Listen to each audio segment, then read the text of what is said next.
சட்டமேதை அம்பேத்கரின் பிறந்த நாளையொட்டி வாழ்த்து தெரிவித்துள்ள அதிமுக பொதுச் செயலாளர் எடப்பாடி பழனிசாமி, சமத்துவம், சமூக நீதி, மானுடப்பற்று ஆகியவற்றின் சின்னமாக விளங்கிய அம்பேத்கரை போற்றி வணங்குவதாக குறிப்பிட்டுள்ளார்.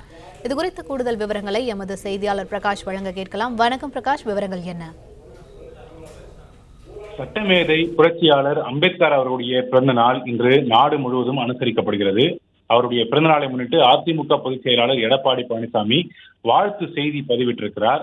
சமூக வலைதளத்தில் அவர் பதிவிட்டிருக்கக்கூடிய வாழ்த்து செய்தியில சமத்துவம், சமூக நீதி, மானுடப்பற்று ஆகியவற்றின் சின்னமாக விளங்கிய சட்டமேதை புரட்சியாளர் அண்ணல் அம்பேத்கர் அவர்களின் பிறந்த நாளில் அவர்தம் பெரும் புகழை போற்றி வணங்குவதாக பதிவிட்டிருக்கிறார். அவரின் சிந்தனைகளும் அரசியல் பார்வையும் இந்திய அரசியல் அமைப்பின் அடித்தளமாக அமைந்து ஒடுக்கப்பட்ட மக்களின் உரிமைகளை உறுதிப்படுத்தியதாக பதிவிட்டிருக்கக்கூடிய அதிமுக பொதுச் செயலாளர் எடப்பாடி பழனிசாமி, சமத்துவ சமுதாயத்தை உருவாக்க வேண்டும் என்ற அவரது கனவை நனவாக்க நாம் அனைவரும் ஒன்றிணைந்து செயல்பட இந்நாளில் உறுதியேற்போம் என்று அவருடைய வாழ்த்து செய்தியில் பதிவிட்டிருக்கிறார்.